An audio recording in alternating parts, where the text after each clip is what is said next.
నమస్తే అండి. శివయ గురువే నమః, శ్రీమాత్రే నమః. ప్రతి నెలలో మనకి అమావాస్య తిథి వస్తుంది. సహజంగా అమావాస్య అంటేనే మనకు దేవి దేవత ఆరాధనకు, తర్వాత మన పెద్దలకు చేసేటటువంటి కొన్ని కార్యక్రమాలకు చాలా మంచి తిథి. అంతేకాకుండా మన జీవన శైలిలో మనకు కొన్ని నరఘోష, దృష్టి దోషాలు, ఆర్థిక సమస్యలు ఇలా ఇవన్నీ ఉంటాయి. అవన్నీ పోగొట్టుకోవడానికి చాలా మంచి తిథి.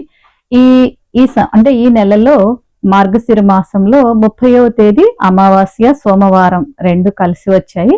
ఈ రెండు కలిసి అంటే అమావాస్య సోమవారం కలిసి వస్తే అది సోమావతి అమావాస్య అని పిలుస్తారు. అంటే ఈ రోజుకి ఒక ప్రత్యేకత ఉంటుంది. ఏంటి అంటే ఈ రోజు మనం శివారాధన చేసినట్లయితే చాలా మంచి ఫలితం కలుగుతుంది.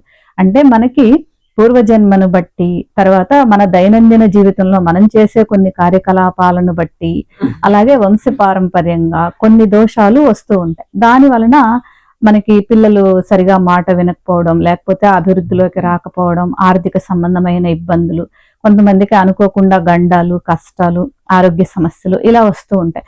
వీటన్నింటినీ పోగొట్టుకోవడానికి మనకి అంటే ఇటువంటి పర్వదినాలలో మనం ఏదైనా సరే ఒక పూజ, దానం, ఒక నమస్కారం, ఒక స్తోత్రం ఏది చేసినా కూడా చాలా ఎక్కువ ఫలితం కలుగుతుంది. అంటే దీనికి ఒక కథ ఉంది. ఏంటి అంటే దక్ష ప్రజాపతి ఒక యజ్ఞాన్ని తలపెడతాడు.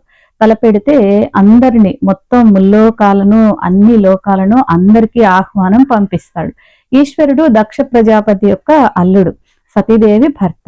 కానీ ఆయనను యజ్ఞపురుషుడు అయినప్పటికీ ఆయనను ఆహ్వానించకుండా అందరికీ ఆహ్వానం పంపిస్తాడు.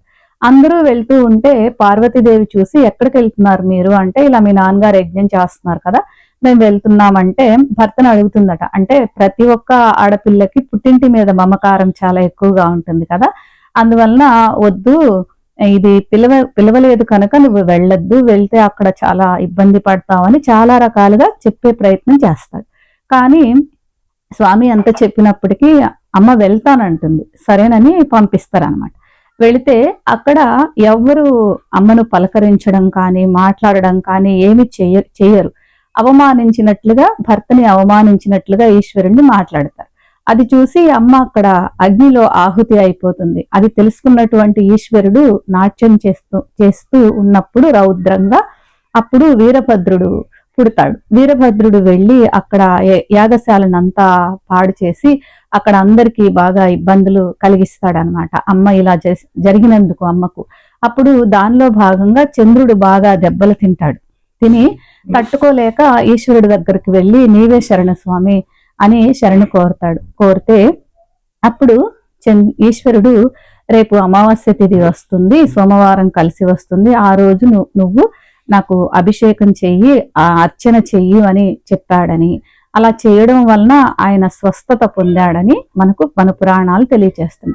అందువలన మనం ఈ సోమవారం రోజున, అమావాస్య సోమవారం కలిసి వచ్చిన రోజున ఈశ్వరుడికి ముఖ్యంగా అభిషేకం జరిపించుకోవడం. సహజంగా అభిషేకం అంటే పంచామృతాలతో చేస్తారు కనుక చాలా మంచి ప్రాధాన్యత ఉంటుంది. ఒకవేళ మనం చేయించుకోలేకపోతే శివాలయంకి వెళ్ళి దీపం వెలిగించి స్వామిని దర్శనం చేసుకుని శివాలయంలో ఒక 11 ప్రదక్షిణాలు చేయడం చాలా మంచిది.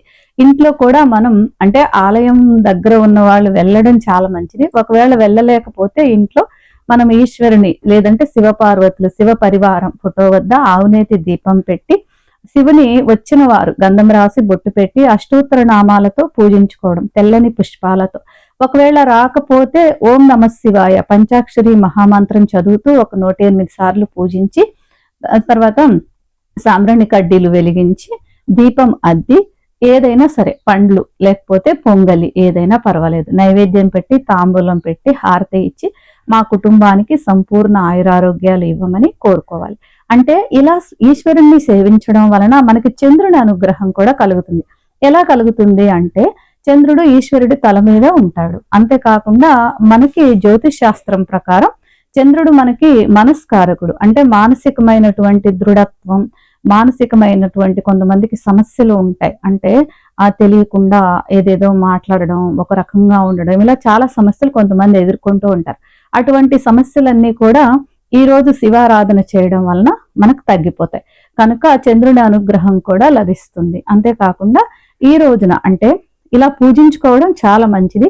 చెయ్యలేని వారు ఒకవేళ అంటే ఇప్పుడు ఎవరికైనా ఇంటి సూతకాలు అలా ఉంటాయి ఉండి ఇలా పూజ చేయడానికి వీలు లేని వారైనా ఆ రోజు ఏదైనా సరే ఆహార పదార్థాలని దానం చేయడం, దాని వలన కూడా మనకు చంద్రుడి అనుగ్రహం బాగా కలుగుతుంది. అంటే ముఖ్యంగా తెల్లటి ఆహార పదార్థాలకి చంద్రుడి అధిపతి. అంటే పాలు, పెరుగు, నీళ్లు, తర్వాత అన్నదానం, ముఖ్యంగా ఇటువంటి వాటిని మనం దానం చేసినట్లయితే కూడా చాలా మంచి జరుగుతుంది. అంటే అమావాస్య పితృతిథి కనుక మన వంశ పెద్దల అనుగ్రహము కలుగుతుంది, ఈశ్వరుని అనుగ్రహం, చంద్రుని అనుగ్రహం కలుగుతుంది.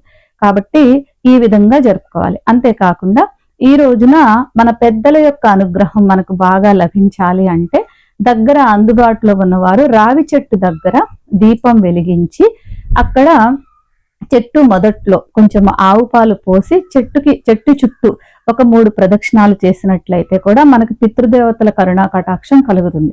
ఒకవేళ చెట్టు దగ్గరలో లేదు అనుకోండి, ముందు రోజు ఒక రావి ఆకు తెచ్చుకొని ఆ రావి ఆకు పూజా మందిరంలో పెట్టుకొని ఒక ప్లేట్లో ఆకు పెట్టి దాని మీద దీపం వెలిగించి మనం బెల్లం నైవేద్యం పెట్టి నమస్కరించుకున్నా కూడా మన పితృదేవతల అనుగ్రహం మనకు లభిస్తుంది. ప్రతి మనిషి మీద కూడా దైవానుగ్రహంతో పాటు పితృదేవతల అనుగ్రహం కూడా ఉంటుంది. అది కావాలి మనకి. అలా ఉంటేనే మన వంశం అభివృద్ధి చెందుతుంది. సహజంగా చాలా మందికి ఒక సమస్య ఉంటుంది, ఏంటంటే పిల్లలు సరిగా మాట వినకపోవడం, లేకపోతే జీవితంలో వారు ఎంత ముందుకు వెళ్ళాలన్నా వెళ్ళలేకపోవడం, ఇలా జరుగుతూ ఉంటాయి. వీటికి కూడా మన పెద్దల అంటే వంశపారంపర్య దోషాలే కారణం. కాబట్టి ఇటువంటి దోషాలన్నీ కూడా ఈ రోజు ఈ విధంగా చేసుకోవడం వలన తొలగిపోతాయి. సర్వేజన సుఖినో భవంతు.